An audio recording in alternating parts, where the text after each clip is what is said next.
Alright, my viewers and subscribers, rise and shine, rise and shine. It's a beautiful Monday morning, bright and early, and West Indies and India are going to be doing battle in a couple of minutes time or a couple of hours time, or they would have started already. I don't know what time you're going to be seeing this video, but I have a couple of things to talk to you about. Now, you would have gotten my playing 11 from yesterday or my starting 11 from yesterday. So what I'm going to be talking to you guys about is a couple of stories we see coming out. We know the last two T20 games of this 5-match series, they were scheduled to play in Florida.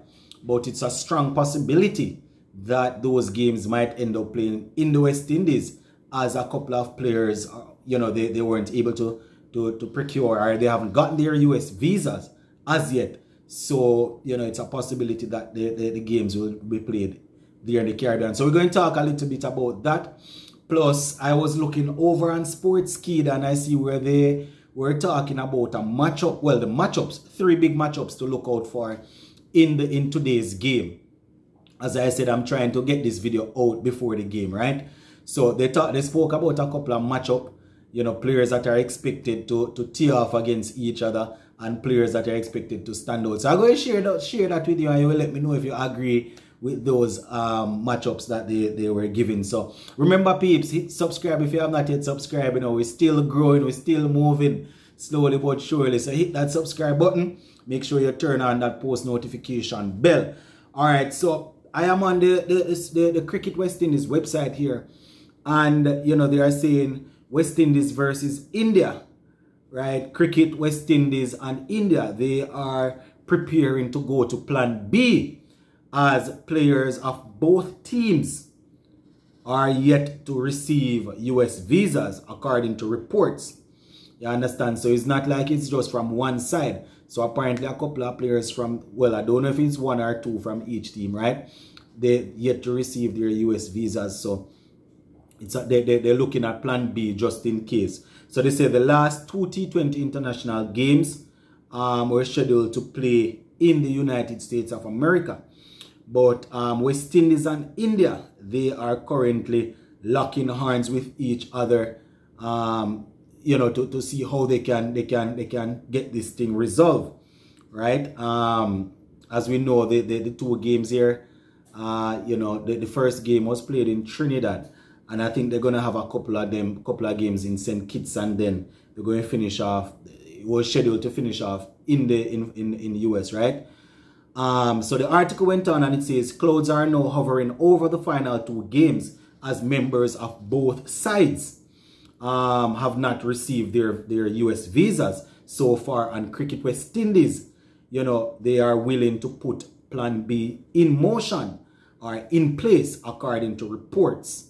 Now, in quotation, I am seeing here, they say having the games in the Caribbean is not unlikely, but efforts are being made to resolve the visa issue, a source in the West Indies cricket camp said to Crick Buzz.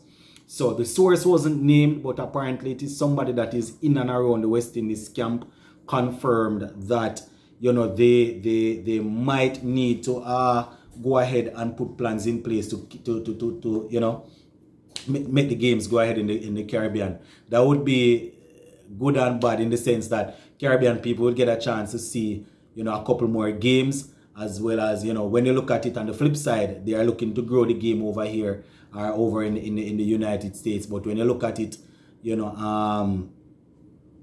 I think they should, I don't know. Usually you would want to plan these things ahead and make sure that everybody is good. A visa is not something that is guaranteed, so you don't want to go ahead and fix up the scheduling and fix up the venue and get people start investing in it, expecting that you're going to get cricket, and then you hear that this is what is happening. You are not because you're representing a country, it doesn't necessarily mean you are going to be guaranteed a visa. At the end of the day, this is something that can be resolved. It's a possibility that it just didn't come through as yet, and they might go back and get it sorted out. You would remember that in the World Championship, excuse me, just the other day we had a couple of Jamaicans that they were in doubt because they didn't get their visa in time, and they went back a day before the championship and they were able to get everything sorted out, right?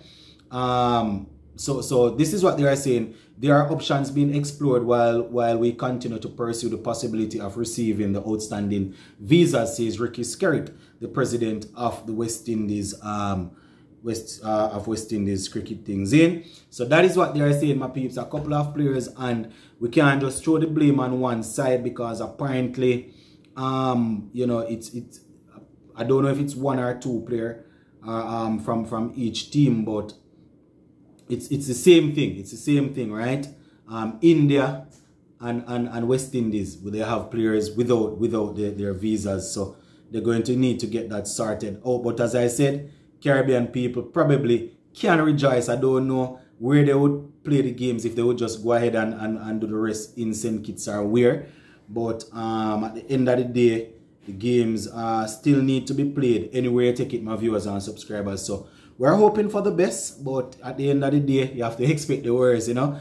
As I said, when you're planning these sort of things, you want to make sure that you put everything in place. You know, you can't leave anything to chance, because this is not guaranteed, as I said, visa thing. Anyway, we're going to take a look at Sportskeeda. They are listing a couple of matchups for today's game, where they say India versus West Indies, 3-player battles to watch out for as India gear up for the second T20 game. So they say the number 1 matchup, you have to take a look at Ravman Powell versus Ashwin with his off spinners, right? And we know that Ravman Powell, according to what he had said, that, you know, he has improved where spin is concerned. Ashwin is a off spinner, you know. Usually the off spinner bowling to right-handers, you know, that is usually in the favor of the right-hand batsman, based on the matchup that they you know, based on how they're saying things these days. So if Ravman Powell is in form, you know, that is something that could turn the game on its head. If he's able to attack Ashwin, you know, then the other bowlers would be under pressure there. The next matchup that I see they have here is Sir Kumar Yadav versus Obed McCoy.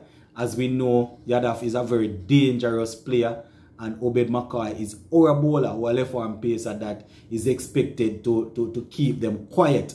You understand? He's expected to bowl well, and if he's able to cause some issues there, then things might definitely go in our favor, right? And the third and final matchup that they are talking about is Dinesh Karthik versus Akil Hussain. And as we know, Dinesh Karthik is in form, and he's looking to secure, well, I can't say he's looking to secure his place in the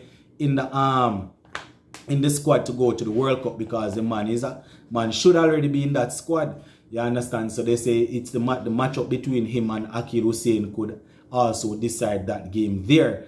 You know, so we're going to keep a close eye on those two to see how things work out. He's the man that is expected to strike the ball pretty well for them, especially at the back end or in the middle overs. Akil Hussain is the man that is expected to keep it tight for us and pick up wickets. So yeah, we're definitely going to be keeping an eye on that. Akil bowling with his left arm, and Karthik, I think, batting right-handed, right? So if Akil is able to get the better of him, then things would definitely be looking well for us.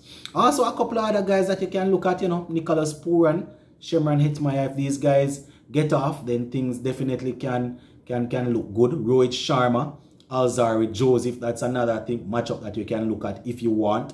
You know, Alzari is in my team, as I said, and if he's able to go out there, keep the pace up and ruffle a couple of feathers pretty early. If India bats first, then we might be in for a treat, you know. As well as if Rohit Sharma finds form or continues in the form, you know, he might pick off Alzari Joseph, and then, you know, we find that other bowlers will have to pick up the slack, and then that's how the whole pressure come down on us. But yeah, we're definitely going to be keeping an eye on this one, my peeps. As just to let you know, we won't be able to go live, you know. This is the second game that is going to be playing, and we can't get a chance to do a live watch along because, yeah, you know the thing go, being busy and all of that. But we're definitely going to be keeping an eye on the game to see if we are going to be able to get things to get a win under our belt and level the series 1-1. But just let me know what you think about those matchups, my viewers and subscribers. Also the issue of the teams, you know, a couple of players not having their visas. Just go ahead in the comment section. Let me know if you think that the federations or the cricket personnel in charge would have blundered, thinking that they are going to get the visa without any issue, went ahead, secure the venue, and allow people to start investing, expecting that games will be played there. I don't know. Let me know what you think about it. Big up on yourself, my peeps.